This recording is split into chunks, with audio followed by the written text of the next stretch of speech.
What is up, everybody? We are live.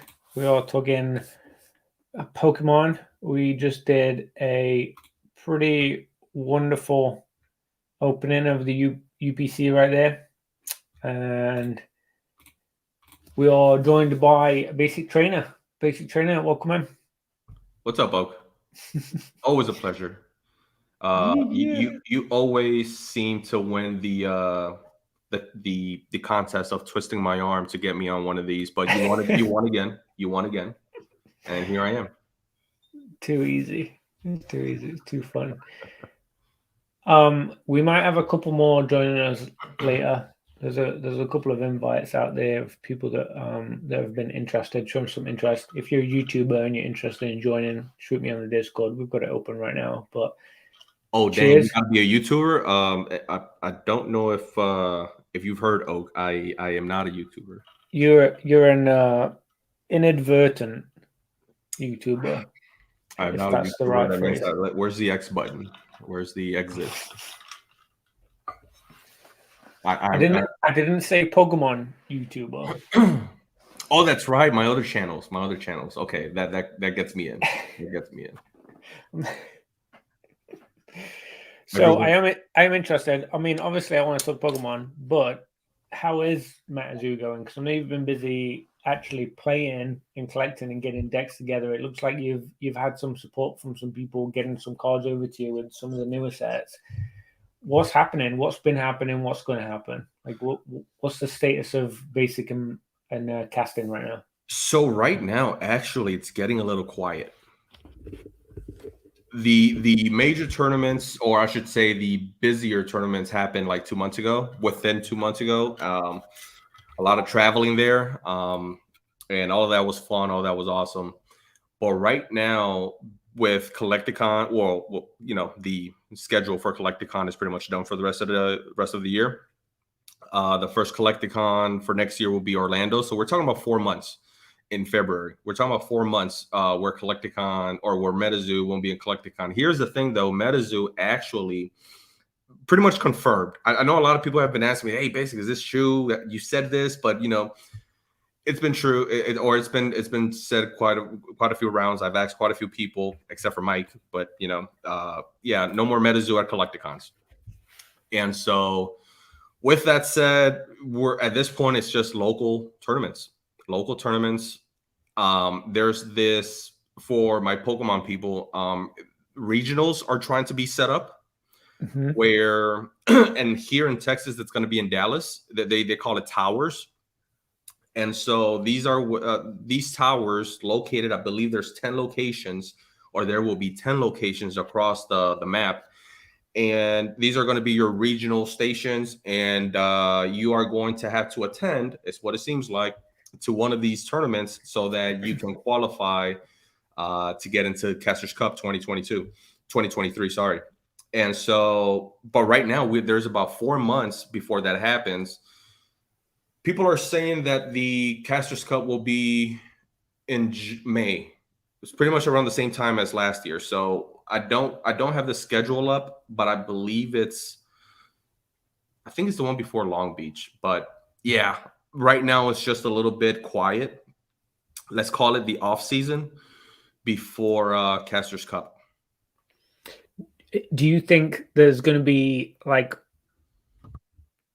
areas where people are going to do it just for fun, like Friday nights or Monday nights or something? Like, I know a lot of game stores just do play things and they give out like a pack or whatever for coming and participating. Do you think there's going to be more of that as it starts to get more and more momentum and more widespread? Because a lot of people have heard of it now. Not everybody, but a lot of people are starting to get to grips with like what it is and being involved and interested in it, right? Yeah. Oh, 100%. You have all lanes open. You have people that are just casually playing. They're just looking for a good time. There's people that are like they play hardcore MTG, or at least the shop that I've gone to a couple times. They play hardcore MTG, Yu-Gi-Oh, Pokemon, and they're like, "Oh, another game? Sure, let's play it." Right? They're not like into this like MetaZoo mania. They're just like, "Sure, let's play it. Let's see what's going on."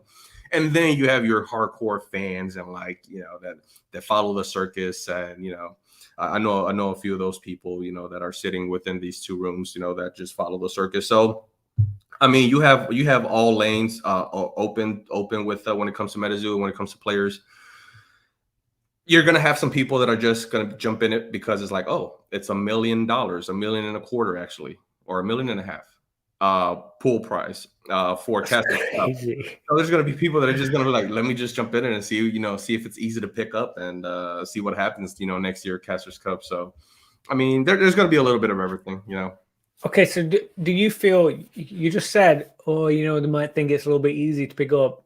Do you feel like you've got your deck in a spot where you can compete? Like you're confident enough where like, I am someone now who like has the structure of everything. I know the cards are going to work. I know the cards are going to work well with those cards. I have a structure of like a complete, full, like holistic deck that can really participate. Because I would imagine a lot of those new people are coming in and just picking some of the stronger cards, but not really sure how they're going to interact with some of the other cards. Like, is that rhythm starting to come for you a little bit? Yes and no.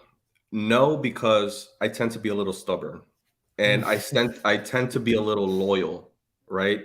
I've always had this loyal thing with me where it's like, this is my deck, and I love this deck, and I love these certain cards, and I gotta make it work, right? Where real, true, smart players are like, no, the meta changes every single set. And the cool thing about MetaZoo, unlike I think the only one, maybe Pokemon, maybe even there's another one out there, Yu-Gi-Oh, I think, but they rotate sets out, right? Ever so often, I believe it's 3 years for Pokemon. I may be off, but you not right now, but usually, yeah. So you're right. So they rotate sets out, and essentially you get a lot of decks that are very, very, very similar. Same case for MetaZoo, but eventually, just like in MTG, right? Eventually, when you have X amount of sets out, there's going to be just unlimited amounts of freaking decks that you can build. So I just kind of have to learn that I have to adapt. I have to pivot every single time a new set comes out. Cards have to come out, new cards have to come in, so that way you can, you could stay at a meta play, that meta playing field. What's the hardest part? What do you think is the most challenging part of it? The most challenging part of playing? I mean, it's not a simple game, right? I've looked at some of the interactions on the cards. When I broke it, I went through and I looked at some of the descriptions, like what it was or what was happening on the cards, and I was like, I don't know if I'm picking this up. Like some of it, like it seemed. I mean, I like to think I'm fairly intelligent, but it seemed like it was kind of complicated. If all you're doing is picking up the card and reading, you will probably never get it. Luckily, I had a few people, in the inside that were kind of showing me the ropes. Okay. And it was simple after that. Literally an hour or two with these folks, it was just like, oh, it's that easy. And the good thing was that one of them was like, yeah, like in Pokemon terms, it's this and it's that, or this is what you do. And this, I'm like, oh, that's freaking easy. And again, I don't consider myself a freaking genius, right? Like again, I mentioned this before, the champion of last year, shout out Easton. He's a chess player. When you're a really great chess player, you're close to being a genius, if not already a genius. So I still play checkers, so that should tell you something. The critical thinking, just the analysis side of stuff, being able to quickly compute what's coming in and spit out a response. Like, what can I do next? Kind of exactly. Thing, 50, 100 steps ahead, right? Even he mentioned this before. Even counting cards, right? Like what cards are playable. So and generally people are doing that a lot now. But it's like, oh, he's running Morpheus, right? He's running Morpheus most likely. Or he has a max of 4 Morpheuses. So I have to stay up. If I have anything to combat that Morpheus card, then I need to keep X amount in my hand so that when he uses the Morpheus, I can use it, right? If he hasn't pulled out any Morpheuses, then that card can be used for something else, right? So you always have to like pivot and make changes and things like that. But it's, believe me when I say, if I was able to get it so quickly, anyone can, because Pokemon has been my only game. And yes, MetaZoo trumps Pokemon from the standpoint of complexity, but it's also not that complex because I believe Mason was the one that said it. If you know how to play MTG and Yu-Gi-Oh, you know how to play. You're already an expert in MetaZoo. I've never played those two games, and I picked it up very quickly. So, yeah, that bodes well for you having like a head start on. It's still very, very young. You know, I know there's a few sets out, but you see Mason. Yeah, there's a few sets out, but it's still such a young set. You know, such a young a game to be out. So I'm excited for what else they do. The Seance blending in with Halloween and you know the Wilderness set, UFO. There's so many like different avenues they've already gone down. Very creative. yeah. Very creative. It makes it fun. It definitely leaves you thinking like, what's next? Like, is there a Christmas set? Is there an Easter bunny set coming? I know there was some stuff earlier in the year, but you know, is there going to be themes? I'm curious. I don't know if they've touched this. I don't know if this is me being maybe thinking too deep about it, but a horoscope set, like with the horoscopes built into it. Like I could see that, like Pisces, Sagittarius, you know, like maybe there's some crazy like mind reading set, you know, with something like that. Everything's on the table. Everything's Tarot on the table. cards. You can literally grab anything, right, that exists or that's made up or, you know, what have you, and just add it into MetaZoo. So I believe Seance is already the last set out of the Cryptid Nation block. And the next block actually jumps over to Yokai Island. So Asia, Asian folklore and things like that. So I didn't know that. That's going to be crazy. That's going to be bonkers. Also, and again, I could be wrong, but I've heard this, I've read this, that the next set will also be printed in Japanese now.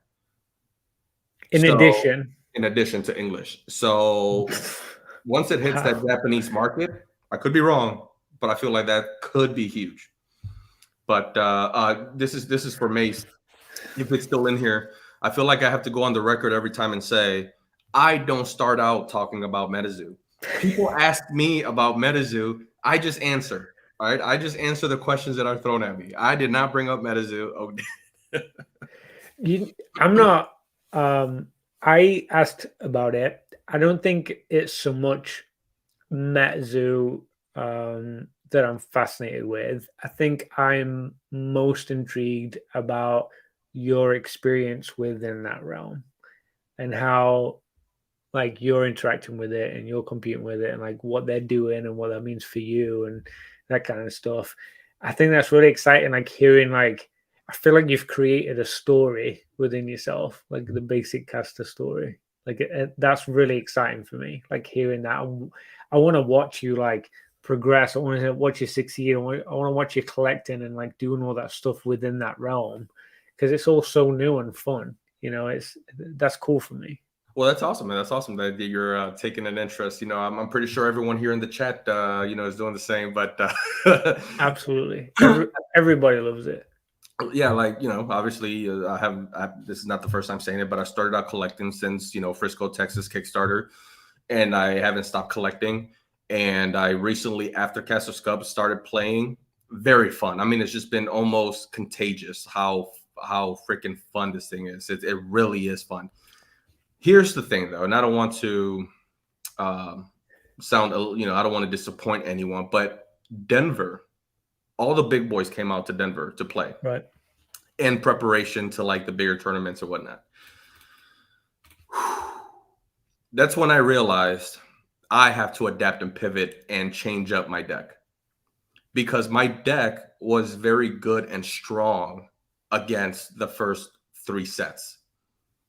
But then the other sets came out and it just literally like, and it's funny, not funny, but it's very interesting that every set that comes out Oh literally targets whatever has been meta before. So if Yeah, so if Loveland and the Lightning deck, what were the metas for the first two sets, Wilderness came out to trump those two decks. So you have to buy the new cards.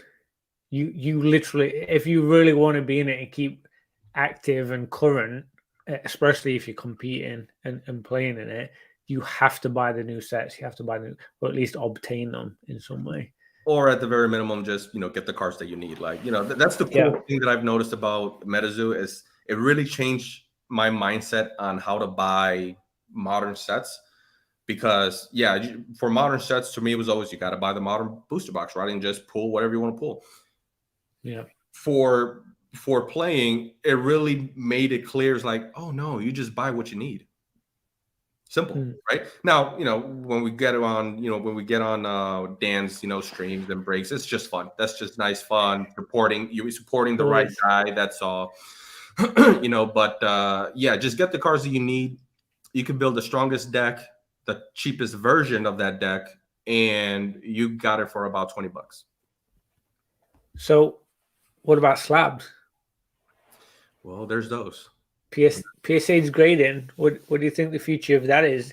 Are people in the playing realm, are they collecting? Are they, because obviously not playing with slabs, but are they like collecting like the big guns as like part of like an aspect of the hobby, or is it similar to Pokemon? Because slabs are, I feel like, getting a bigger chunk of the Pokemon market right now. People are excited about them.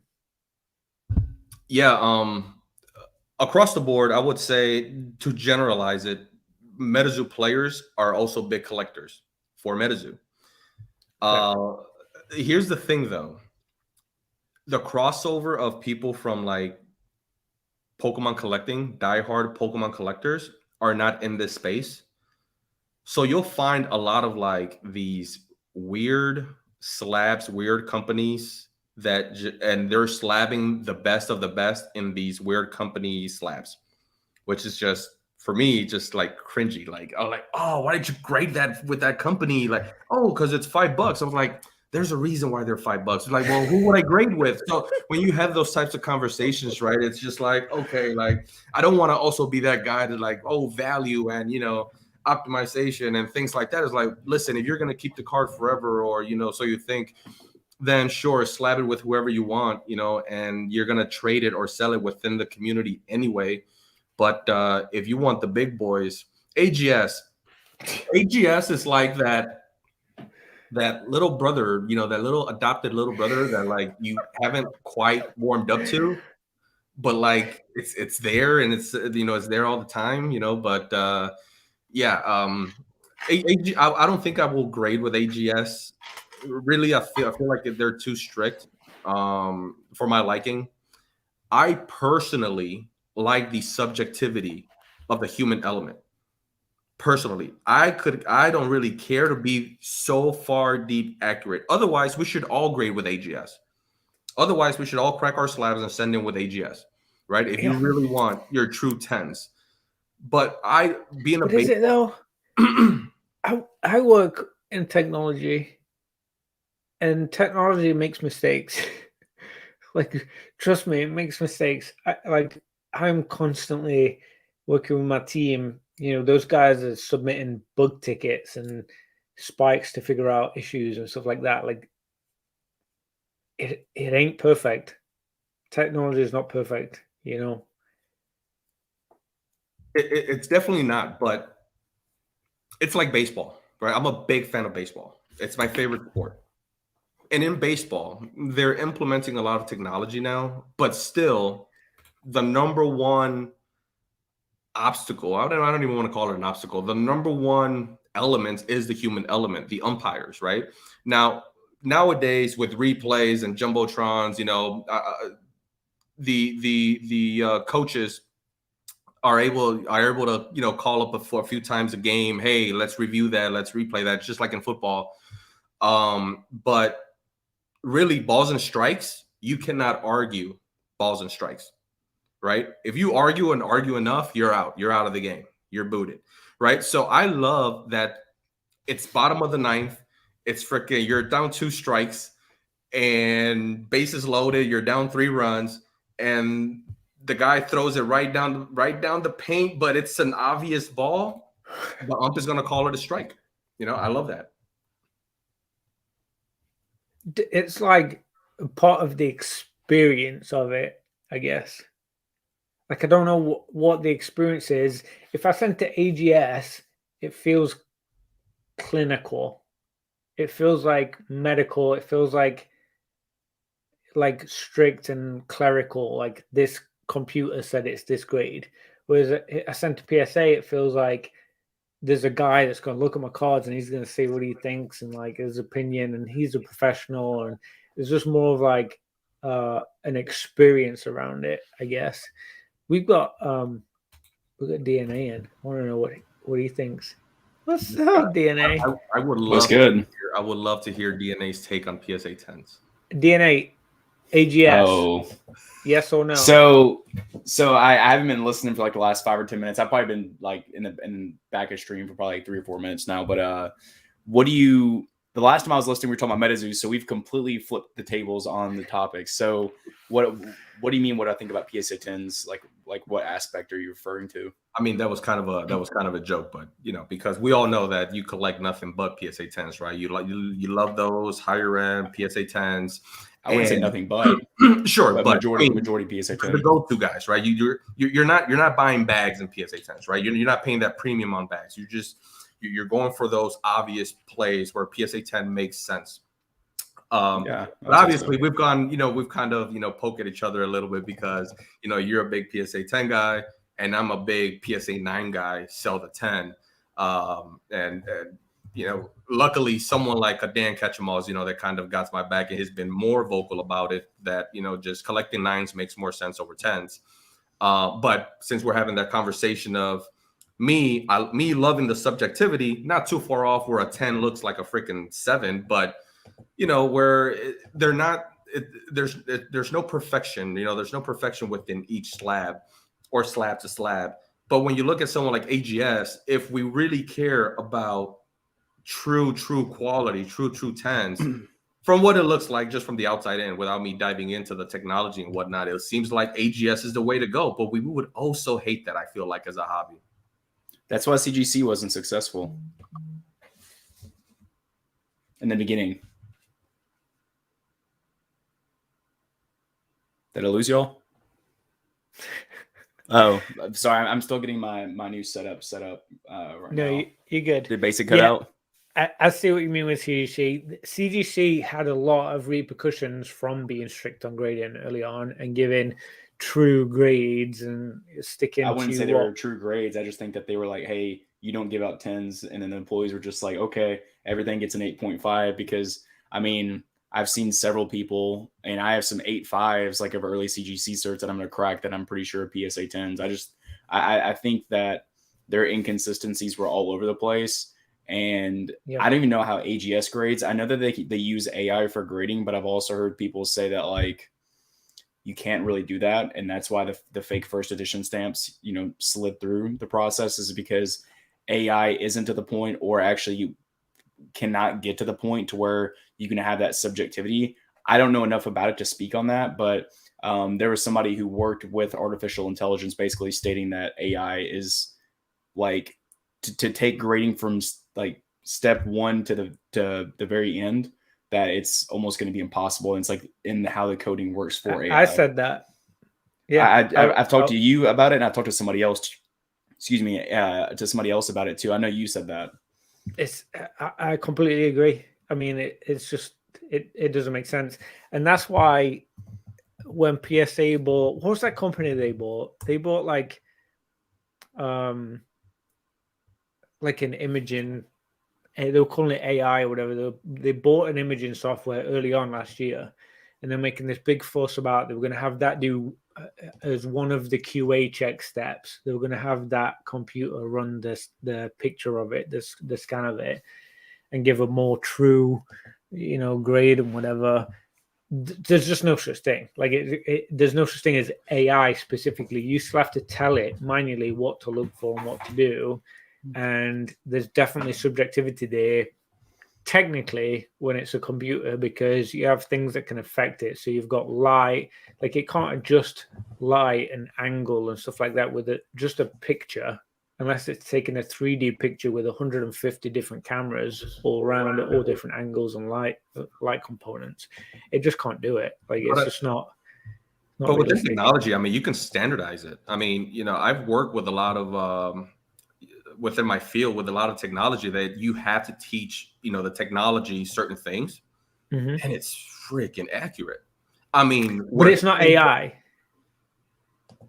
That claim is not AI. It's not artificial intelligence. It's teached intelligence. Oh, sure. Okay. Yeah, I see what you're saying. So sure, maybe that's just the gimmick, right? That they're using. But but overall, though, right? And I've had this conversation with quite a few people. I had this one like amazing conversation with this one dude. You know, we just dove deep for like hours in voice message. But overall, this is what I'm banking on. Why I think AGS would not succeed, or they're going to have to pivot like CGC did, which is what made me lose respect for them. Even though I still never liked them for me to grade, the fact that they were grading harshly and they were sticking to their guns, I loved it. And then they had to pivot because the market said they had to pivot, and then maybe lose respect for them completely. I'm out. I'm completely out. Even Let's be real. 3 years, AGS will not be around unless they find their niche of a specific TCG to grade. So I don't even think they're a player, bro. Yeah. So AGS, I've had essentially almost every time that I go to Collecticon, I have like one or two cards and I'm like, I'm gonna take it and make that play with AGS. The Special Delivery Charizard, right? That weekend, it was when Special Delivery Charizard that week, people were getting them in that week.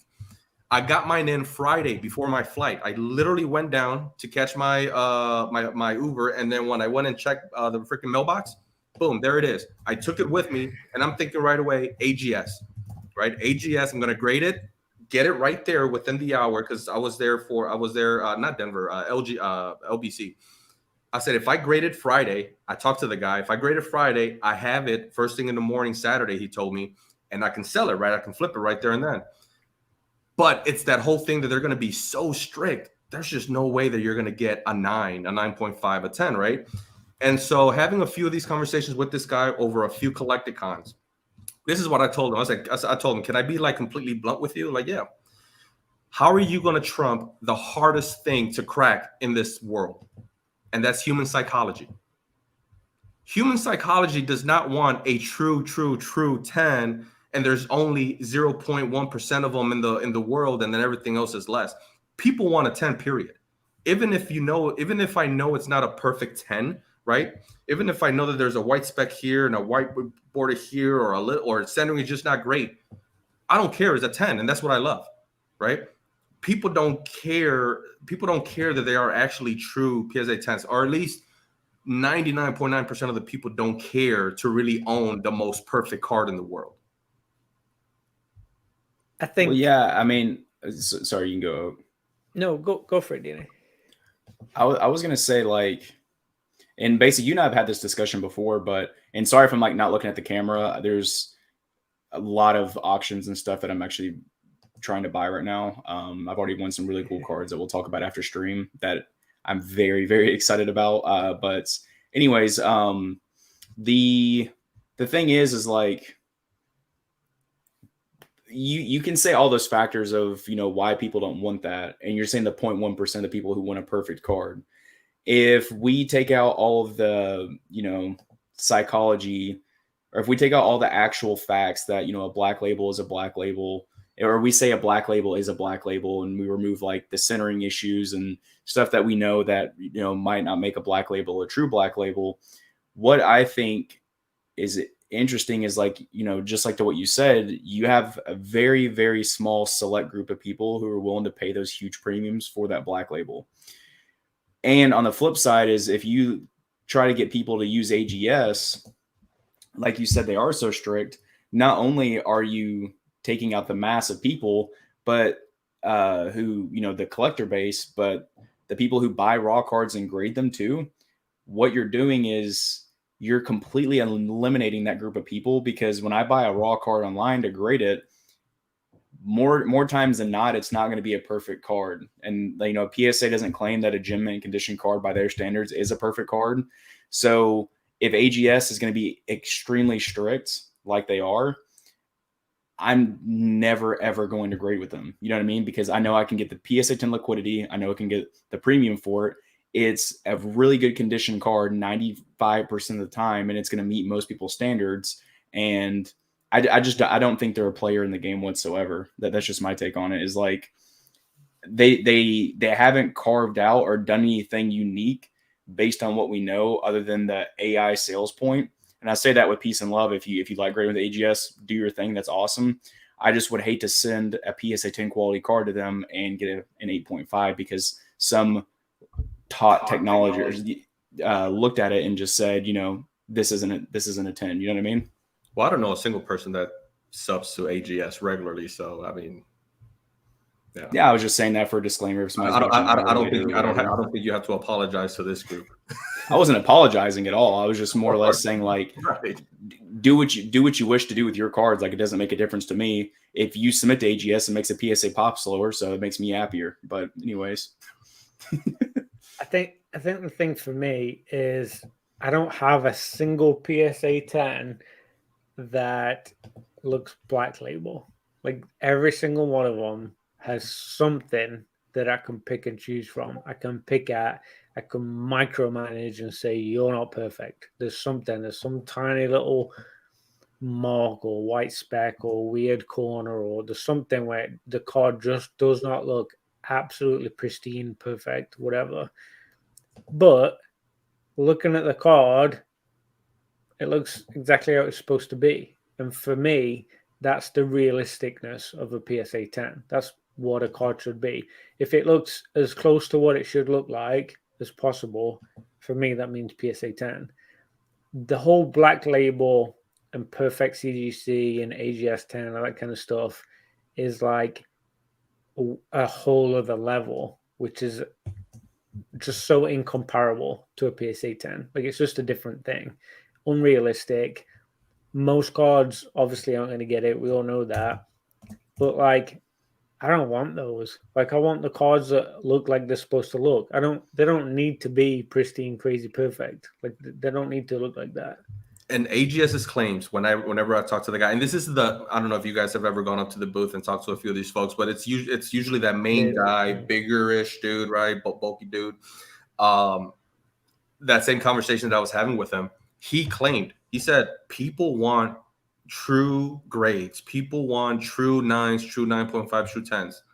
I was like, who are these people? Because I feel like I'm part of a very niche group that really cares about owning the right thing, buying the card, not the grade. And I don't think they really care for, like, perfection cards, right?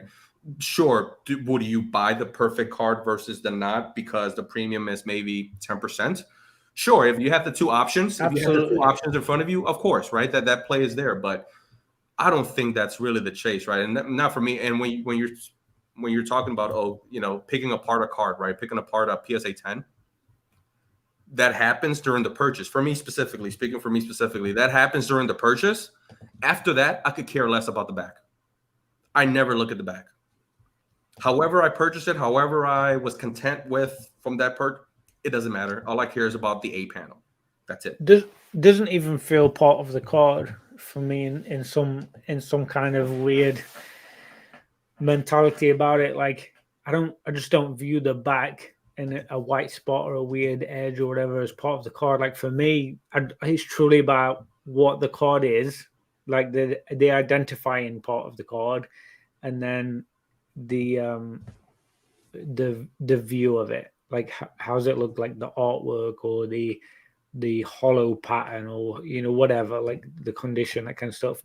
The actual card, like, what does it look like? Yeah, I'm not turning it over and going, has it got a white speck? I couldn't give a crap. Then why are you buying 10s? For the perfect front and for consistency. And that wasn't a shot. I was just more or less like asking a question, because you can collect a lot of 9s that have really clean fronts, but they have a super small white nick. And that might be something to take into consideration if you really are trying to complete, 85 or 90% of that registry is, I don't have any 10s. I have 9s, I have 8s, I have 7s, I have 6s. I think 6 is the lowest I've got. I was saying like across the board though, like maybe don't shoot for just 10s because especially with some of these cheaper stuff, you can probably get a lot of those cards for just the cost of grading. You don't have to source the card. You can get it in a PSA 9. You know what I mean? Yeah, I think my main 10 search is for English set cards. Everything else, I'm okay with a 9. But I'll be honest with you, like most 10s aren't that crazy expensive for Pikachus. Like some of the fancy hollow, mid-era Pikachus and stuff. Like the Pop 2 RCS we just saw. Yeah, some of Home Phantoms. There's just some cards that are crazy, and like I'll probably never have them in a decent grade. And there's some Japanese promos.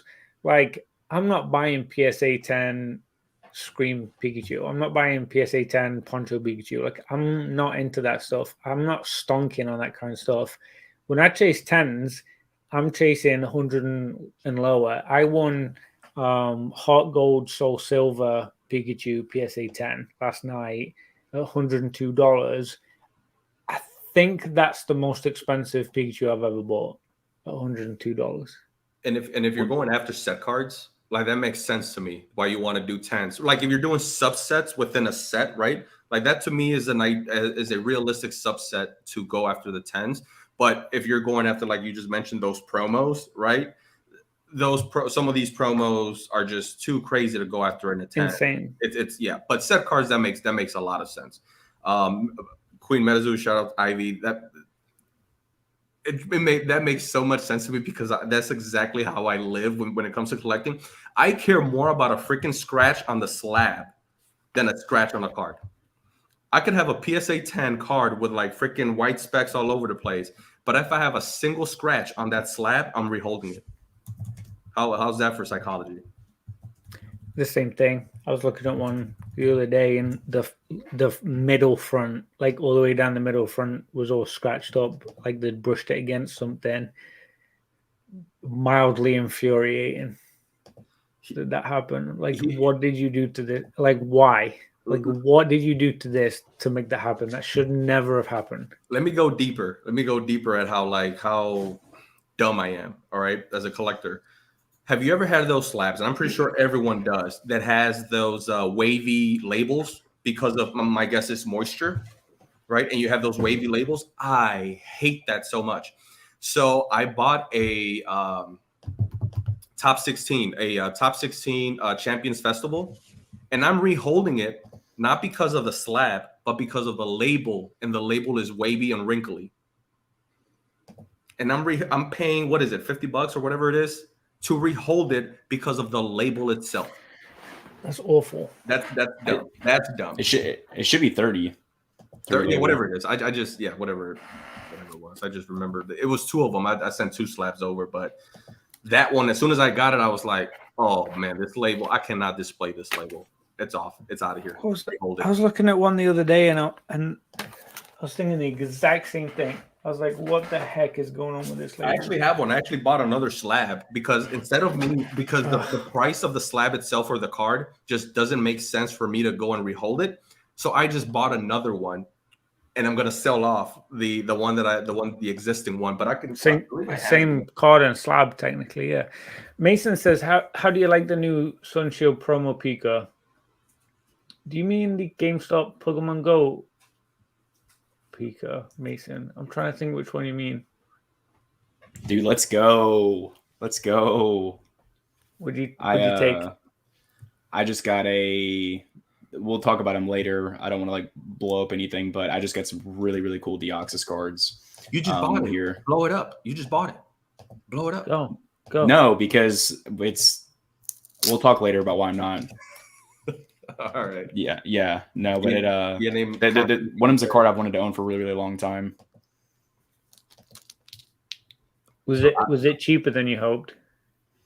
Yes. So I bought like 5 things. No. They're all raw cards, but 3 out of the 5 were cheaper than I was hoping for, and then the other ones I spent a little bit more than I would have liked to. But it was all of them were below my max bid. It was just kind of like I have to have this because this doesn't come up very often. Sorry to cut you off, but I'll finish with this. You see all those waves or lines? Yep. It's wrinkled. It's the only thing I can call it. It's moisture, right? That gets in either post or pre-slabbing, and I hate that. And so, based on the PSA 10 price, shout out to you, DNA. You motivated me to get this one in a PSA 10, the addition error. So I got this one in a PSA 10, but it's a clean label versus like this one. There's nothing wrong with the slab. It's just the label that's so damn wrinkly. But the new one older, so isn't it? It is. So that's why I thought, like, is it moisture just through time, and is it gonna happen to all of them anyway? But yeah, the new one. No, mine was collectors. Mine's from this year. Okay. And it's like that. So I don't. Maybe they lick their thumb before they put it in, or I don't know what it is. But I've had a couple of cards that look like that, and I'm like, what the. Okay, so Mason's talking about the Japanese one, which by Japanese one, I think he's talking about the one that you get pre-ordered with the Scarlet Violet gas. The Scarlet Violet game, the one that you get with it, and that is pretty freaking special. Honestly, I actually really want it. I'm probably too late for the pre-order on the game to be able to get it, but I'll probably a secondary market, whatever, grab that off eBay or something at some point. I would imagine it's probably going to be $50-$60 raw. Oh, this card goes ham. This card goes ham. Thank you, Mace. You haven't seen that yet? Right? No, this card goes ham. Gorgeous. I see some for $28, $30, all the way up to like $100. But you see here for $30, like a pre-order raw price. Yeah, so they're all coming from Japan, obviously. I might just jump on these actually and just freaking. I didn't think it was that low. That's brilliant. I might grab one. I mean, with that said, there's going to be a ton of them. So actually, $30 might actually be pricey right now, right? That might actually be too high because if it's coming out with the game, right? If it's pre-order and $1 million, I don't know. Don't add that to the stream. I literally put the name as "Don't add this to the stream." It's my laptop I'm using right here. Okay. Because my computer's running my camera right here. I have a new setup with my laptop right here. I'm gonna mount it here probably later tonight. But I've got this monitor moved in front of me, so I've just completely changed my setup. But I named the thing "Don't add to stream," and then actually it's funny. I'll add mine. Let's go ahead and show this, if I may. Oh, have you got it pulled up, the artwork? Oh, I love it. That's crazy. Oh, it's gorgeous. That's a crazy freaking artwork right there. Yeah, I love it. Stamped and it's pre-release, and yeah, it's just got everything. I definitely need this in a PSA 9. You just buy a raw one and get the 10. I'm sure they're not going to be that expensive. You get them in the game. Yeah. But if you didn't care about the going back to like 3 conversations ago, if you didn't care about the getting the promos and like Japanese ones in a 10 or something, how come you didn't pick that Pika up that I sold to Basic instead? Because that was a really good price I gave it to him for. We were in a Discord chat one time. It was the Comedian Pikachu, the Japanese Pokemon Center promo. You should have picked that up. I think I sold it to him for like $55. I don't remember. Is the question referred to me or Oak? No, it was just Oak. I was saying he should have picked that up because that was a good price. The other problem I've got that I'm battling is every single card that I need for the registry is available and for sale at a PSA 9 at an affordable price. So that's true. I think the other part is like keeping a flow each month of like what I'm buying, because I could very easily buy every card that I want. There's so many cards I want. It's ridiculous. Like I've got my eyes on so many cards. And yeah, it's just the steady flow of like trying to keep it realistic with spending versus selling to pay for the spending. Honestly, I mean, just in full humble response, I guess. So what's the Dotanta stream? Are we going to add it at some point? So I have two computers running. So I'm using the computer in front of me with no camera and no mic, so I can view StreamYard right here, but my computer at my other desk, which is over here, is running my camera and my mic. I only have one USB port in this laptop because this is like a Surface Pro. So I'm just using this to see y'all, because previously, until I added that, I couldn't see y'all at all. I was just talking and then I was on eBay. I see. Perfect. Yeah. Okay, cool.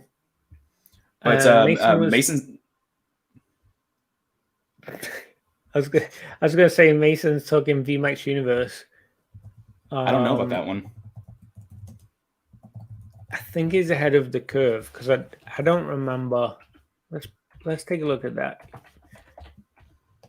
I don't know if I'm blanking right now on a VMAX Universe Pikachu card. I've seen some of the others.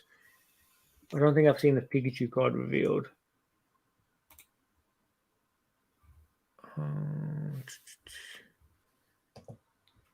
Nope. Don't see Pikachu there. Okay, they're old. That's old. That's old. Are we allowed to show some stuff while we're on stream a little bit? Absolutely. Freaking love it. I love that Mew. I remember seeing the Mew where he's sleeping, and obviously the Charizard from the UPC, but I'm not seeing a Pikachu, Mason. You're going to need to give me a link or something. I think you're in Wrench Gang. Why don't you throw the link for a picture for it, Mason? Because I want to see that. I will definitely be chasing that. So I just grabbed this. So this is from my last PSA sub. I don't think I put it in a video. Yeah, I did, but I deleted it. It was a short that I did. But I thought this was going to hit a 9. I thought I had like a 25% chance of hitting a 10, and the rest was a 9. It ended up hitting an 8. But I just really like this card because it has a double swirl, and it's probably one of my favorite artworks of all time. Have y'all seen this before? This, I'm just going to get it into focus. Let's see. Let's change the focus settings. Yeah, it looks dark. Get him bigger, Oak. Solo him. Oh, yeah, because I know how to do that. Hang on. Let me see. I'll do this. Is that an Entei? Like that? Yeah, I don't know why it's not focusing, though. Come on.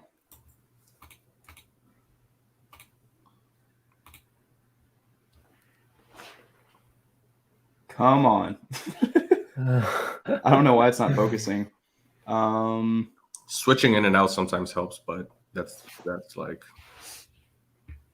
Let's try one more thing. Hopefully this will work. Okay, let me try that. Nope, I guess not. Well, we can't see it. Anyways, it's Rocket Entei from Versus Series. I just like the card a lot.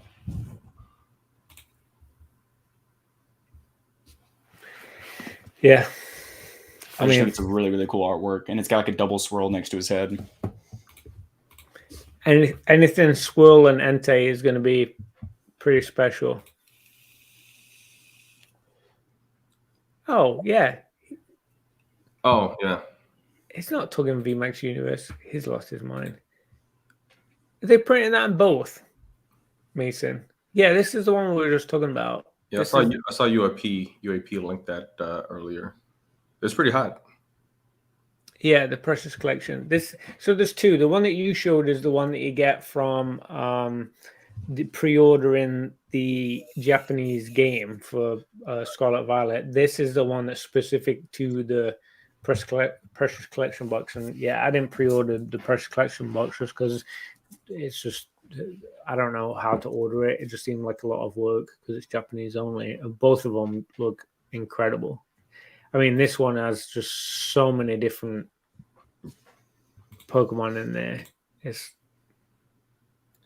If they could just get rid of Quaxley on the pre-order one, it would be perfect. It would be a perfect card if they get rid of Quaxley. But stop. Quaxley's fire. So let me get this straight. You open up stream talking about MetaZoo. Yeah. Then we have Quaxley slander. Man, you're keeping Oak's retention really high tonight. I'm on the edge. starting wars over here. And I'm a Fuecoco fan. I just know everybody's a big simp for Quaxley. Give me the Elgato all day long. This Sprigatito, you're the only person. Whatever the name is, Elgato. Elgato. He's the light Pokemon. I don't think I've heard one person say that that's their favorite. Is that really your favorite? Yeah, out of the three, yeah. Yeah, you're the only person I've ever heard say that. I typically lean towards grass. Like the grass types is usually like my favorite ones out of the three. Very rarely is it not the grass type.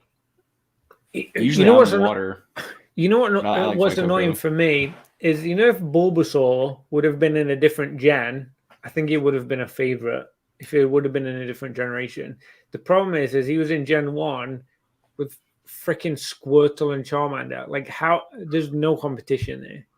Whereas I think if he would have been one of the other generations, I think he could have taken the cake.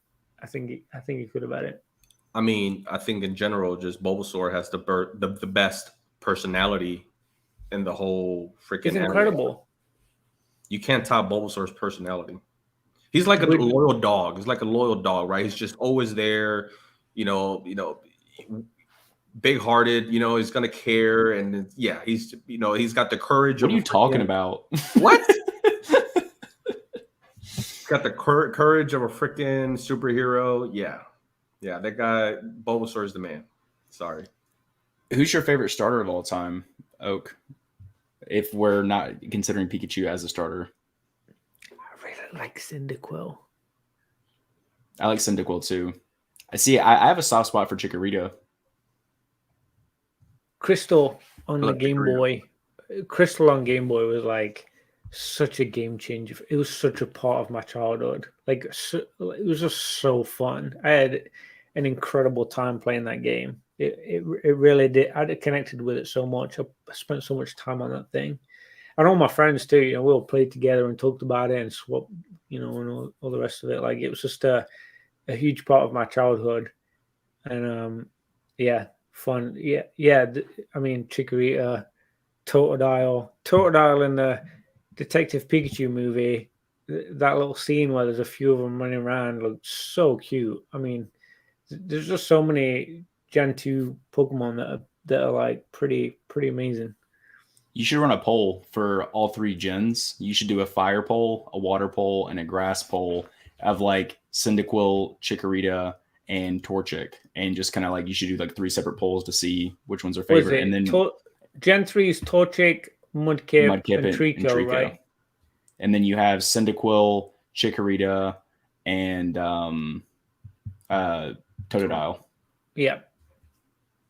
Yeah, I agree with Jake. Mudkip's pretty gas. I typically did Torchic because I like Blaziken a lot. I played Gen 3 as a kid. I also like Combusken a lot too, but there's definitely times where I played both. I just think Marshtomp is a pretty lame final evolution, in my opinion. And I think a lot of people probably agree with me on that because Marshtomp doesn't seem to get any love. He's pretty lame. But what you should do is you should do like the fire, water, and then you should get the top 3 for all of those. And then you should do like a final poll to see who's like the best starter. I think you're muted, Oak. God damn it. I did it by gen. Let me fix that. You don't have to do it that way. By type, aren't you? Okay. No, let's do it like that. I think Chimchar wins. Is Chimchar a starter? Yeah. No. What's the monkey's name? It is Chimchar, isn't it? Or no? Yeah. I think it's Chimchar, but it's not gen. It's not in the first 3 gen. Oh, gotcha. Yeah, I think it's Gen 4, Gen 5.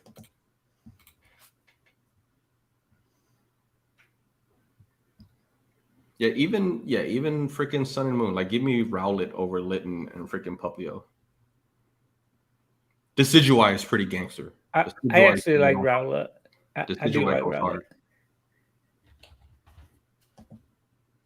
You could have done it that way. Okay, it wouldn't have made a difference. Hold on. I'm intrigued on what the fire type is. Come on, chat. All I three picked of you. Cyndaquil. Yeah, all three of us. I gotta get. I need a refill. Are you guys good for a second if I jump out and grab more wine? Yeah, go for it. You can do your thing. Give me 1 second. I'll be Let's back. see.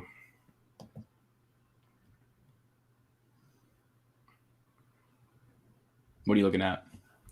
I'm looking at all the starters all the way through, just to give me a little refresher. And it's funny, it's like, man, I'm sticking with freaking grass types all the way through. What's up, Zard Hunter? So I'm still trying to figure out exactly what you collect, right? And this is like a sincere question, because you're like, everyone knows what I collect. Exactly. I know you, but I don't think anybody really does, honestly. I know that you collect Pikachu promos, PSA 9s, but you also have like an English Rayquaza EX PSA 10. I know you're trying to sell it. You're trying to sell it. Like, if someone offered you the right amount of money, you would let it go. Sure. But I guess more or less, like, are you primarily Japanese or are you primarily English? Which one do you side with? Okay, so first of all, very offended, DNA, that you don't know what I collect. Okay, so real quick to interrupt. Pokey Martin just had the hottest take of the year with Chikorita is for sure the worst in Gen 2. Oh, that's rough, dude. Yeah, that's a rough take. What do I collect? So pretty much I say this every time there's the conversation of what's the goal, right? What's your goal as a collector? Or should collectors have goals, right? Goals are very important when it comes to collecting. My goal to collecting is to have 0 goals, buy aimlessly. The only goal is collect literally what piques your interest, what grabs your eye, what really gains your attention. That's literally how I buy, literally how I collect. So there's a ton of Pikachus that I don't necessarily need in my collection, right? That Pikachu that we just saw, the shout out Mace, with the promo pre-order promo, that right away just jumps out more than the other one that Mason linked with the what is it, like the $300-$400 pre-order, luxury set, whatever. Like, boohoo that one. It's okay compared to the pre-order one, the game pre-order one. So that's exactly how I buy. Is no goals. I abandoned the collecting sets, master sets, or what have you, subsets. I do have, some subsets and some master sets, but that's no longer like my goal. My goal is to just literally buy what grabs my attention right off the bat. The moment that I lay my eyes on it, if I love it, I need it. That's how I collect. So how do you stay organized? Because I feel like for me, that's like the biggest struggle in collecting is just staying organized. And that's honestly why I'm a set collector, is because if I really like a set and I like a lot of cards in it, I'm going to collect the whole set, even though like in Town of No Map, I really don't want the Ariados, but I still would like to have it just because it feels like a collection's complete. So do you just like put a bunch of stuff in a case, or do you just have them in like in 5 rows, or what do you do? If you go through my cases, you would throw up. Okay. There's Noted. no rhyme or reason. Noted. Yeah. I'm that type of collector that if I like it, I'm buying it.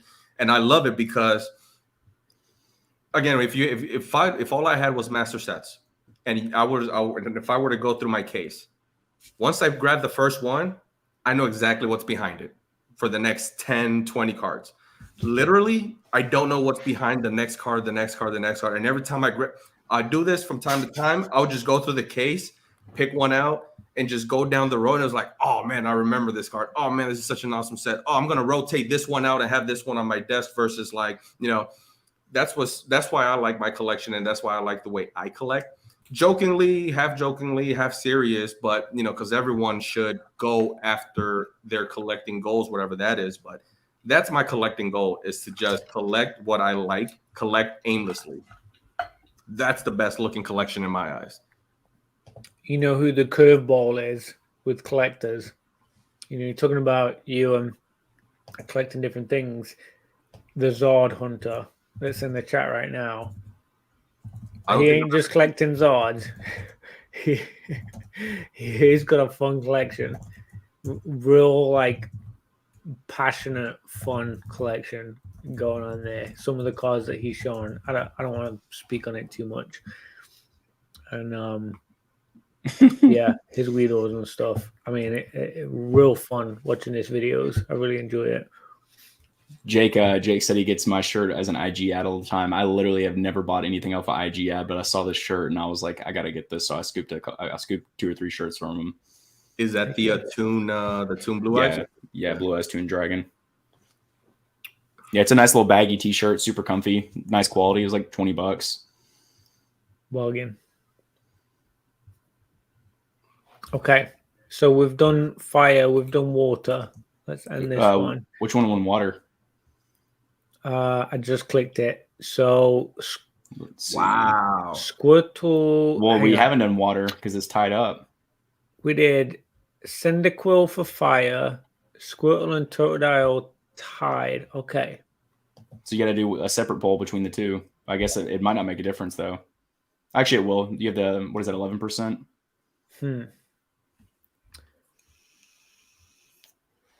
Okay, Cyndaquil was pretty stand out compared to that. So, guys, you're going to have to do it again. And we can show our votes. What did you vote, Oak? For me, it was a tough one. I voted only add those 2 options, Squirtle and Totodile. Let's see what happens then. Okay. Let's run that. That's really tough for me, honestly. It's super tough for me. I only did one run through in Crystal with Totodile because I usually used Cyndaquil and went through to Typhlosion. I didn't have much luck with Totodile on that one time that I ran with it. So, yeah, I don't love it. But with Squirtle, I freaking love its little attitude and its fun demeanor in the anime. Like, it's an absolute, like, legend in the anime for sure. It really is fun. So, I don't know. I'm 50-50 too. I can see why it was that close. 102%? So now he was saying 50-52. Got it. Yeah. You know what I think it'd be fun to do is like if we're gonna get off like the money talk kind of basic and get back to like being, or not, I don't know why I said basic, but for basis, and we just want to talk like about true collector stuff. It'd be cool to talk about our favorite arts from each card while the poll's running. The ones that run right off the rip for me are it's the Expedition Cyndaquil with there's 68, number 68, number 69. I get them mixed up, but it might be, I think it's number 68, the one with the fire in the background for Expedition. If you want to pull that up, Oak, and share it, you can. But that's probably my favorite Cyndaquil art. And then for Squirtle, it's also an Expedition, not the one from Yukimori, but the other one. There's 2 Squirtle arts in Expedition too. I'm on Pokelector right now, and number 60. Because I just graded both of them into 10, and I can't remember if it's 68 or 69. And you're saying it's Cyndaquil? Yeah, it's the one with the fire in the background, not the watercolor one. Okay, so I'm not seeing him in the 60s. It might be the 90s. I don't know. I might be tripping. Let's see, Cyndaquil. Okay, I see Quilava. Where's Cyndaquil? There he is. Okay, so I see 2 of them. And you're saying it's the one with the fire in the background? So not the one with grass? Yeah, well, what are the numbers on that? Just out of curiosity. 104, 105. Okay, yeah, I was big tripping. Way off. Okay, so Squirtle dominated that. So we've got that's crazy for like how big Charizard is that Cyndaquil took it, but yep, Cyndaquil, Squirtle. So now we're gonna go grass. Imagine a game with that, with Cyndaquil and Squirtle, and then having the best grass starter. That'd have been a really cool game.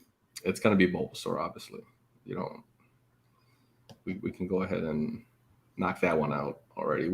No poll needed. It's Bulbasaur. I don't know. Trust me. I'm gonna go Chikorita. Even though I don't like Meganium, I like Chikorita as a starter. I think I like the final evolution for Trico the most. Always gonna mix up as Trico. It's Trico, Grovyle, and then what's the last one? Grovyle. Sceptile? No. Yeah, it's Sceptile. Yeah. Yeah, Trico, Grovyle, Sceptile. Oh, that's what I thought. Yeah, I thought you were asking about the final evolution. There's no way Sceptile is number one for me. Sceptile's straight. No way. No, Bulbasaur's taking it. No. We've only got 9 votes. It's got to be Bulbasaur. Chat, your votes count. It's been 9 votes the whole freaking night. What do you mean? We got 10 now. We got 4 people watching who haven't voted. Your vote counts, chat. Make your vote count. We got 13. Oh, Bulbasaur's dominating. Bulbasaur. It's got to be Bulbasaur. Easy, guys. It's easy. It's got to be. It's the obvious choice. What's your favorite Bulbasaur artwork? Oh, man, there's so many. And shout out Ancient Mew because he always posts Bulbasaur arts, but man, there are so many freaking good arts. It's the one that's I think he's sleeping with the lily pads in the river or pond, whatever it may be. I'm not gonna know this one. I'm gonna know what's from Expedition. There it is. That's like one that just sticks out right away. It's Expedition DNA, right? Yeah, Expedition has the best starter artworks like of all time because you have Gen 1, Gen 2, the first e-reader set. Oh, bar none. It's so good. You know what Bulbasaur I really, really like is that new the artist just did it for the competition, the new artwork that just got done this year. That one's cool. You should show it. I haven't seen it. He's in the forest falling down from the it looks like he's falling down from a tree or something. Let me see if I can pull it. I'm just scrolling through Bulbasaur arts, and and again, just because probably I'm biased, but like, man, there aren't any bad arts really. Like, I love them all. You know what I think is a really cool Eevee art that's kind of underappreciated is this one right here, the one with the Rayquaza in the background from Evolving Skies. Gorgeous. Yeah, super cool card. I don't know why I have that in my top loader pile. I've got that in my Eevee binder. I love it. The one from Neo, or is it Team Rocket? That one's also pretty dope, but it's more nostalgic than anything. Okay. The one where he's spitting the seed out.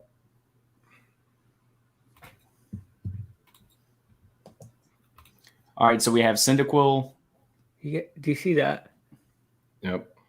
We have Cyndaquil, Squirtle, and Bulbasaur. That's pretty cool. It's gorgeous. It kind of looks like Pokemon Snap, though. Oh my god, I love it so much.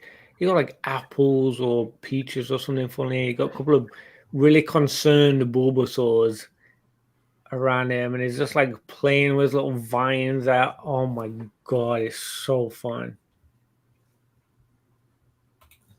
This is a really good Cyndaquil art, though, too. I've got a bunch of cards I need to list. And I have like so many cards in top loaders in my little desk drawers, but the one from Neo Genesis, the early one, that's a really cool artwork, too. Love it. Brings me back. It brings me all the way back. Snaps me back. And this is an art that doesn't get talked about like ever. I think the Minun and the Plusle from EX Deoxys, I think these are really cool cards too. Plusle.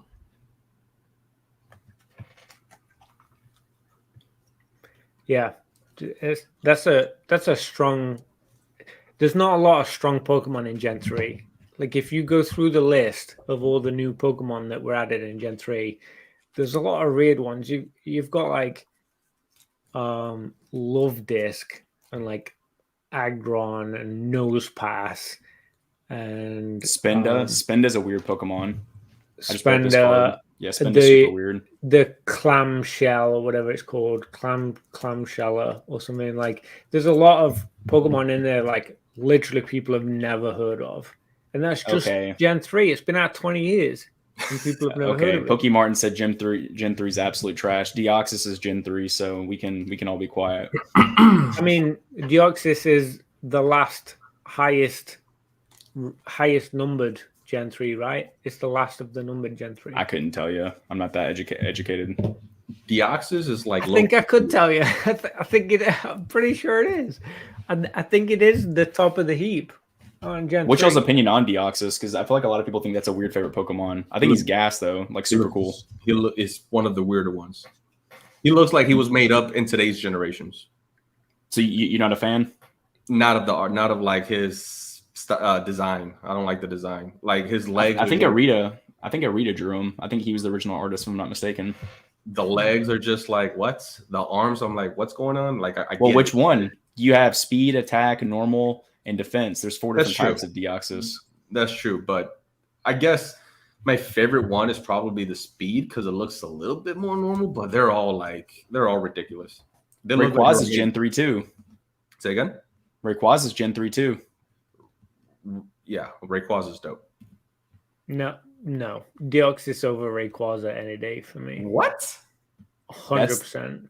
Deoxys over Rayquaza for me, but that's a close call. They're both pretty cool. I feel like I'm the only person that's not a Ray fan.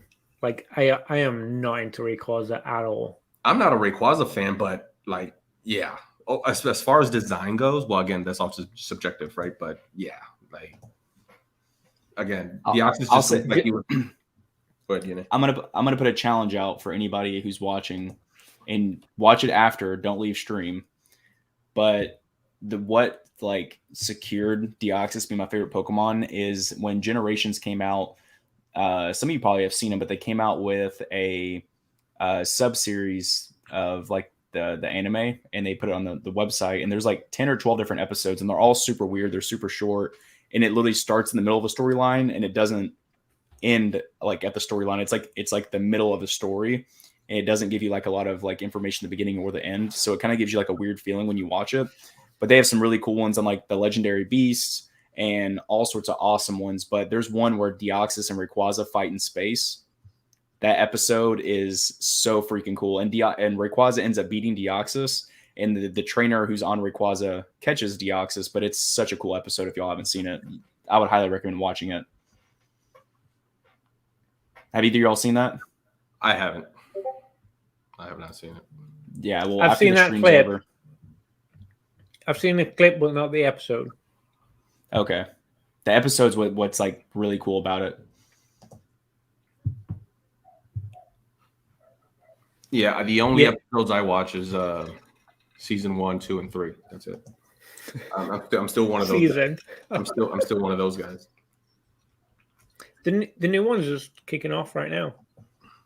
That looks pretty cool. I can't get over the voices that when it comes to the new ones. I can't get over them. It's like I can't get past it. Itchy. Yeah, it's like something feels like weird about it. Okay. Wow. Do you guys see this poll? No. What happened? This laptop sucks. I'm waiting for the poll to load. Oh my god. What'd you put scored? I'm so happy right now. What? 100%. How? 100%. That's crazy. I can see that. You guys are crazy. People love fire type. That's the thing. No, people played with fire type and won a lot of freaking battles. Typhlosion kicked ass in Squirtle in Crystal. Here's a hot take. If you ran with fire type as your starters in games, you're not a real trainer. You should be ashamed of yourself. Coming from the guy who calls himself basic trainer. Basic trainer. Bulbasaur. That's anything but basic. What? No one goes with Bulbasaur. Everyone went with Charmander and Squirtle. No one. Yeah, ran basic. With basic means like you're like a part of like the norm. Like I said, starting with Bulbasaur is anything but the norm. I don't think I ever played with Bulbasaur. Nobody did. No, look up the word basic, especially in today's age. I'm just a basic, Based and basic means something completely different. Basic is like, that's why I have the term like basic B word, is because it's just like the norm. You know what I mean? I don't know if it's the norm though. I don't. It's see not it. the norm. That's why I'm saying it's kind of funny that you're saying your name's Basic Trainer and you start with Bulbasaur. That's why I'm saying it's kind of funny. All I know is that Bulbasaur was stomped right now. All right, that's all I know. All right, so let's do this. Do you want to keep running polls and just like have some fun with it? Sure. Yeah, So, I can't do too much longer. This will probably have to be the Yeah. last one for me. yeah, okay, that's fine. So let's all pick our favorite Pokemon from Gen 1, and we'll run a poll and see who wins. I know Oaks is going to be number 151 for sure. Or it might be Pikachu, though, Oh, just the one favorite Pokemon. Okay, well, out of you Gen guys- 1. You guys know mine. Bulbasaur? Once again, I'm offended. Once again, I'm offended. Is it Pikachu? That's No, right. it's Pidgeot, isn't it? Oh, Jesus Christ. Oak, tell this man. Oak, tell this man. No, hold up. Only the real ones know. Only the real ones know. Aerodactyl's Gen 2. What the freak? Stop! What the DNA. Your Pokemon license has been revoked. No, it's Gen 1. Yeah, number 142. For some reason, I was thinking it was Gen 2. But yeah, it's Aerodactyl. Number 142. Is that right? Your Pokemon else has just been freaking sliced. Yeah, I didn't play Gen 1 as a kid. You have to keep that in mind. I only played Gen 3. Were you even born? I was born in 98, so when Pokemon came out, I was a year old. Okay, I wasn't being facetious there. I literally No. meant like I knew it was around that area. So Do you even Pokemon, bro? Well, and I said that, and I was like questioning because I was like, I know Neo started Gen 2, and Fossil was the third set, so that was kind of stupid for me to say that because obviously Fossil being Gen 1, Kabutops and Aerodactyl, and Ammonite being the fossils. Yeah, Aerodactyl, hands down. So we got Aerodactyl. Oak, is yours Mew or is it Pikachu? I think Mew might be third for me. I think it might be Pikachu and then Ditto and then Mew. Probably. What number is Ditto? Ditto's pretty cool. It's like, I don't remember, 53. What is it? No, it's I wouldn't have thought Ditto. I guess he's in Indigo, the show, or is he? I don't know. No, he's in season 1. Yeah, he is because he's in the 100% because he's in the top sets too, in the episodes. In series 2, I think. Yeah, in series 2. Yeah. For me, because Ash gets freaked out by it. So I have 3 and I need some help because I'm not a huge Gen 1 fan. I really like Rapidash. One of my favorite Rapidash artworks is from Jungle. That artwork is stellar, and I feel like nobody ever talks about it because I think it's a common. I also really like Machamp, and then I like Kadabra a lot too. I'm not a huge Alakazam fan. I mean, if you ask any Gen 1er, I mean, there really are not a lot of bad Pokemon in Gen 1. Actually, I'm gonna pick Alakazam over Kadabra. I think because Alakazam has some. Like a lot of another one of my favorites, but this goes to the tie of the anime is Growlithe. And I love dogs, though I don't own one. I love dogs, and Growlithe just stands out. Growlithe and Bulbasaur to me kind of have that same personality of like, they're brave, they're serious, they're courage. You're always going to be the one, defending. And so Growlithe is another dope one, like Growlithe over Arcanine for me. But as I'm scrolling through Gen 1, I mean, there just aren't a lot of bad ones. Arcanine's up there too, honestly. I do like Gengar a lot. I'm gonna pick Alakazam though. I think it's honestly a coin flip between. I like Golem too. I think Golem has some really cool arts, and I think Golem's super underappreciated. I like I think it's because I like Geodude a lot, but I'm gonna pick Alakazam. Geodude. Zord Hunter just revealed what I was talking about earlier with his Weedle collection. He has just an amazing Weedle collection that he did a video on, and it's so fascinating watching him chase them. He just said he's the GOAT Gen 1 Pokemon. Despite being the Zord Hunter, he does actually collect Weedles. Weedle is cool. I prefer Caterpie, but Weedle is cool. The Pool Father. The Pool Father with will Pokemon ever make a missing no card? Okay, we need a hang on. We need a poll on that. I feel like that was a hot take. That would be OP. What poll? Which Caterpillar? I like Persian a lot too. Persian's pretty cool, and Psyduck's really funny. Meowth over Persian. 100%. That's a hot take. Don't evolve. You get no way. Stop DNA. No. Persian 100%. You do not evolve a Meowth ever. Dude, Giovanni's Persian? Are you kidding me? Now 100%. You evolve. You're saying that because of Giovanni, not because of Persian. I think it's because he's a badass. I think it's because like the whole aesthetic that Persian has with Giovanni, I think makes Persian cooler. Meowth, in my opinion, is like one of the most annoying characters in the anime, even though he yeah, he's an absolute twat for sure. Yeah. Look at his face, he's such a dickhead. Yeah. It's a huge twat. But it's cool. I'd still pick him over Persian. Persian's mainstream. Hitmonlee over Hitmonchan any day of the week.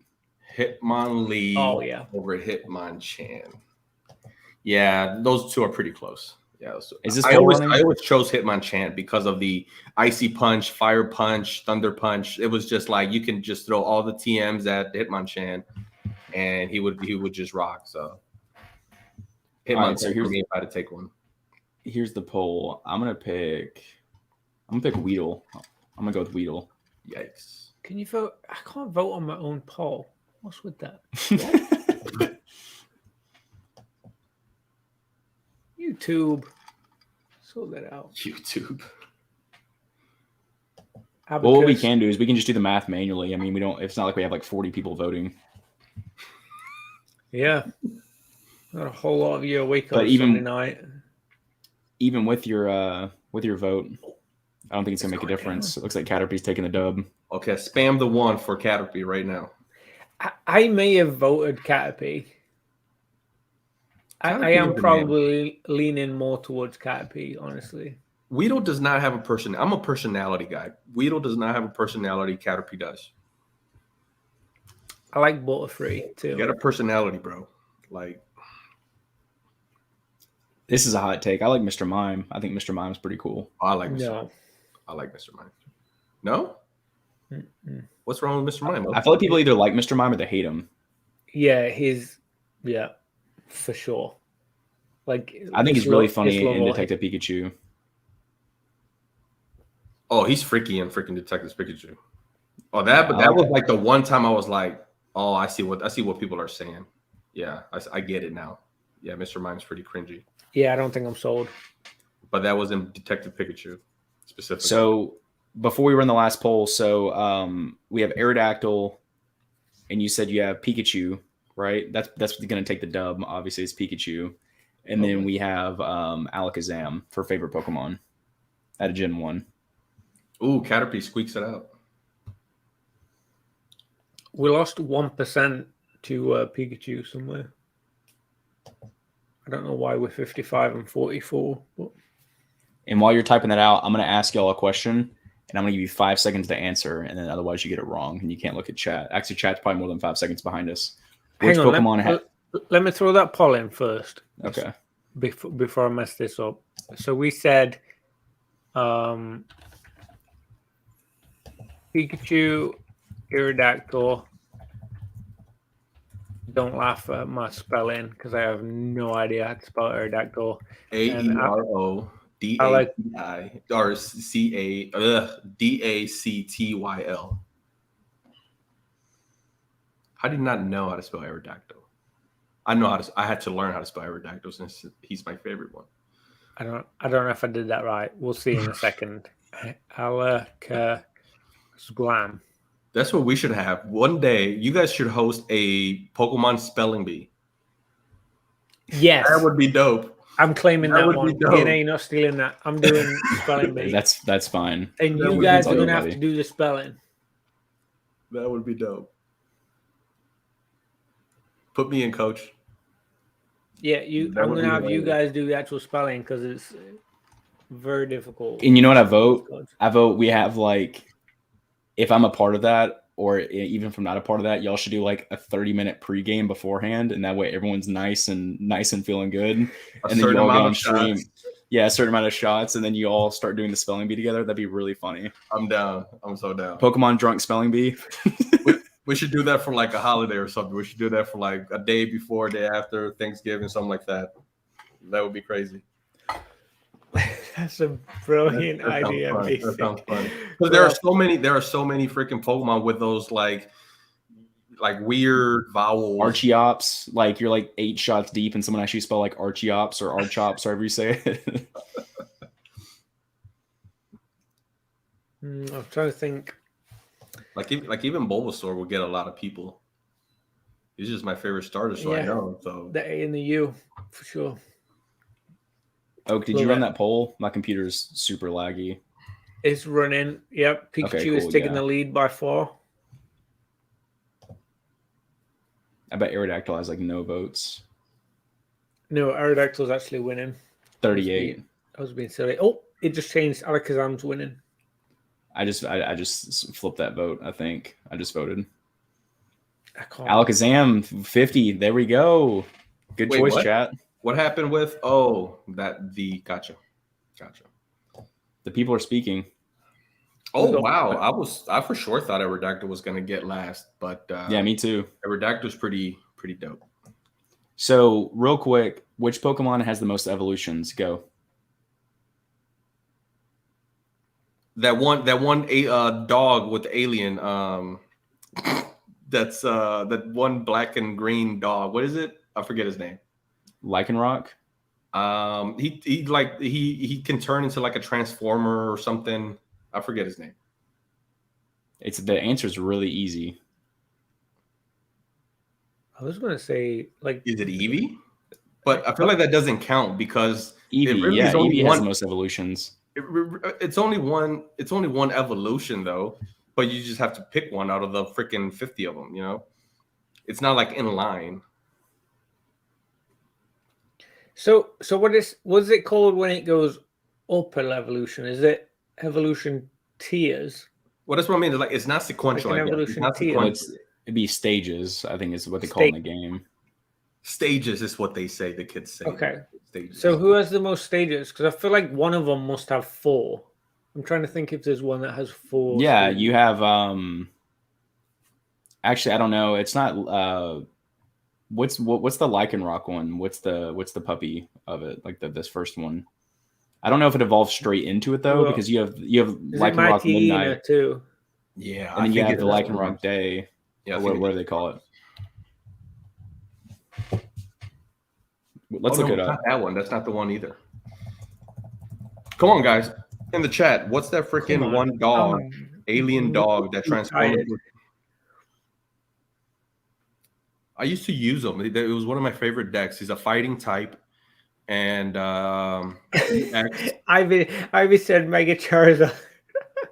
Mega Charizard. Rockruff can go into 3 different forms. Okay. Zygarde. That's the one. Makes Zygarde. sense. Yep. Zygarde. That's the one I'm talking about. Zygarde. Yep. It makes sense. Dude, this computer sucks. I bought this when I was a freshman in college. All right. So which Pokemon has the most evolutions? Alakazam slammed it. I absolutely can't believe Alakazam won that chat. Paul. Let's go. That is insane. I got 1 Pikachu vote. Wait, I got 2 Pikachu votes. That's crazy. So I didn't think about this. So you have Ralts evolves into Kirlia and into Gardevoir, but at Generation 5 they introduced Gallade. So there's a few different evolution lines there. And then you have I thought it was 4. I thought you went 3 into 4, not 3 into 5. I don't know. This said 3 into 5. That's crazy. This just keeps saying different things of Eevee. You have Hisuian forms. Wait.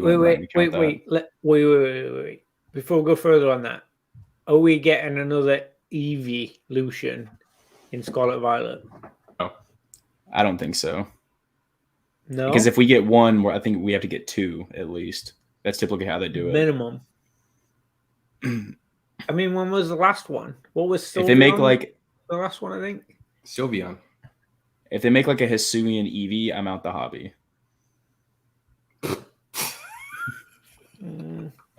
I'm selling everything. If they make a Hisuian Eevee, I'm selling everything. What if they make a ghost Eevee that's got a candle on its head? I like the graveyard dog thing, or what are they called? Grievard or Graveyard. My think he's accent's pretty going to cool. throw it off. I don't know how to say it in American, but yeah, I like it. I think it's cute. Graveyard.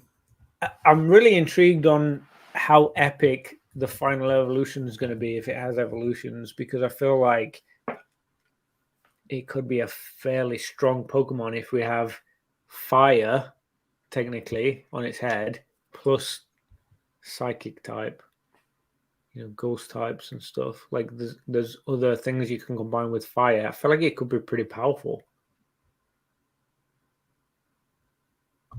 And we're talking about an evolution here? Am I overthinking Grievard. Grievard. I don't know if you saw that basic or not, the new Pokemon that came out.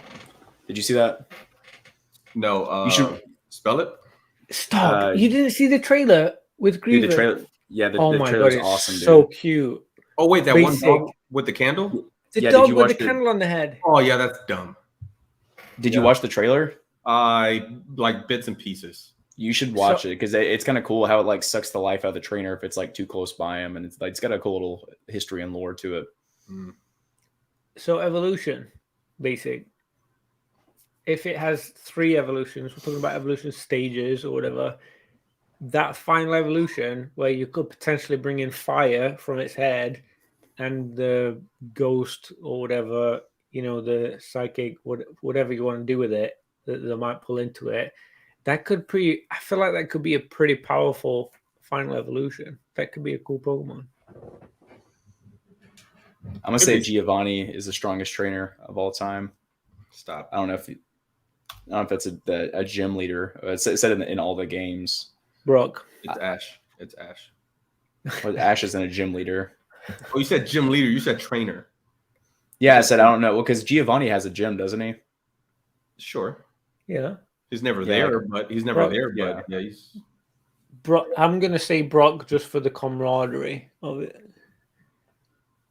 For the good guys. I mean, if we're talking game wise, right? Like, Sabrina. well, obviously Giovanni, because Giovanni has the strongest ones, but just based off of Pokemon, I feel like Sabrina, and I gotta give it. I guess like especially close, a very close. It's Blaine, but how can you top Psychic type?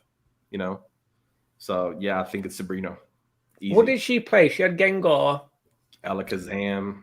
Alakazam was the main one in that episode. Yeah. Yeah, that was crazy. When it came to the game, Psychic was really OP, which is why you didn't have a lot of options. Also, Yeah. And even with those options, it was hard to get them. Like Gengar and Alakazam, you had to trade. That's the only way that you can get those guys is through trade.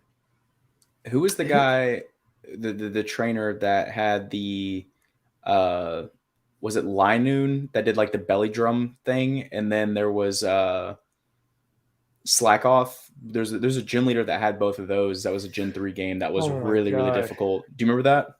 Yeah, just annihilated. Just the repetitive fighting. You had to go back and fight him like 5 different times. Oh my God.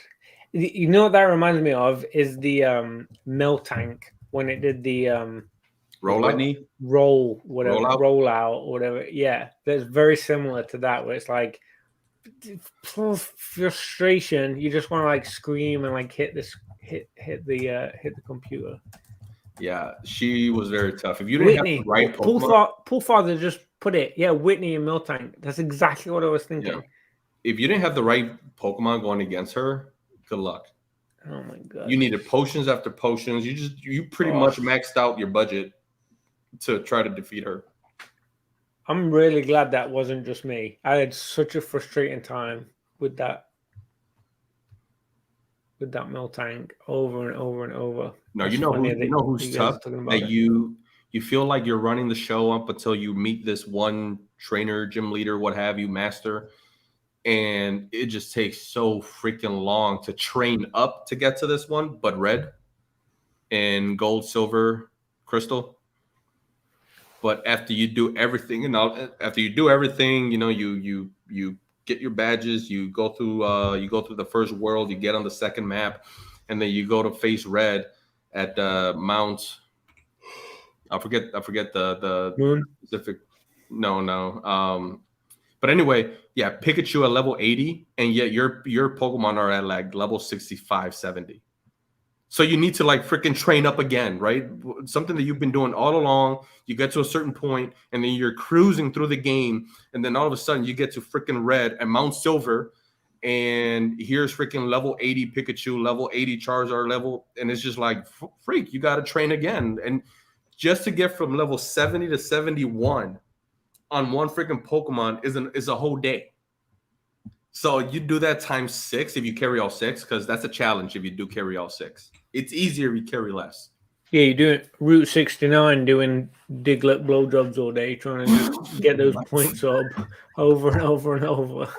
What? Zard Hunter just flexed on you. Yo. Look at that. Basic. Red was easy. I beat him so under leveled. Well, good for you, Zard Hunter. Good for you. Congratulations. Yellow. You're going on absolute. Paul Father's right. Who was your team? Who was your Yellow team, Zard Hunter? And what level? Who was your team and what level? You know what's my team that I never deleted? The starters, the Gen 1 starters. So Bulbasaur. Okay, so here's my team going up against red.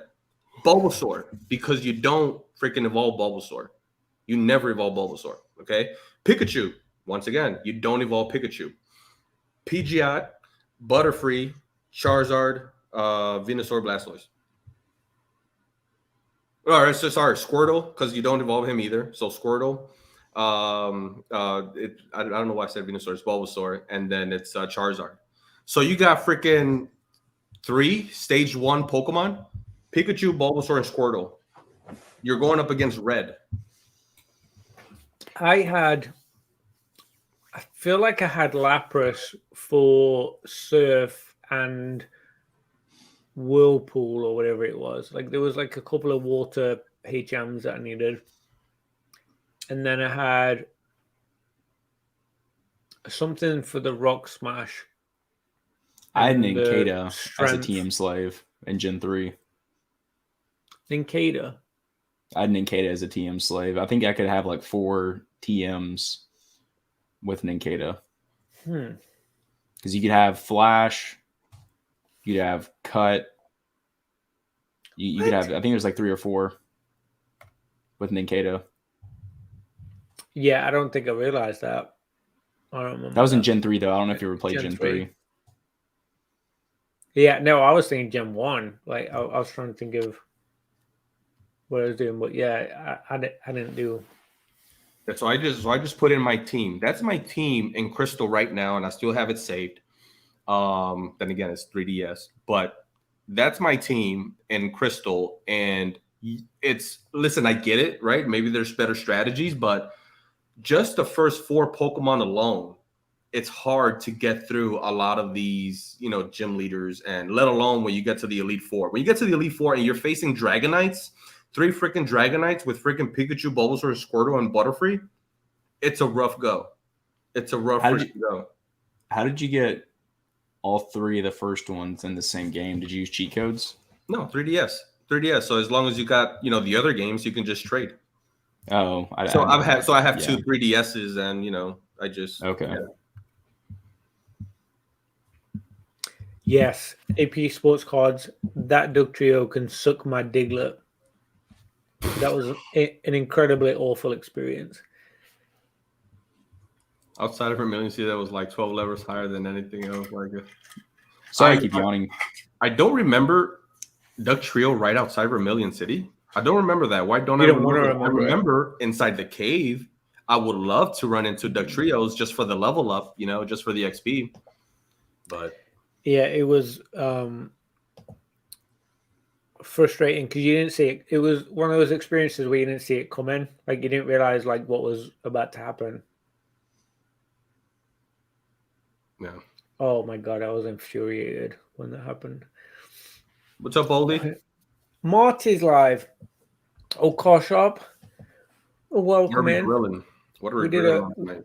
We did a random live tonight. We just grilled a UPC to give out some freebies. I wanted to try and do it while it was still fresh, so we gave out some free pulls right there. Greeny won. Greeny for sure won that. Yeah, he won 90% of Yeah. tonight's stream for sure.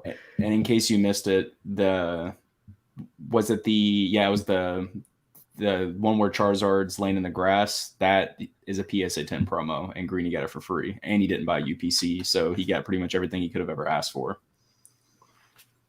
A dragon ship.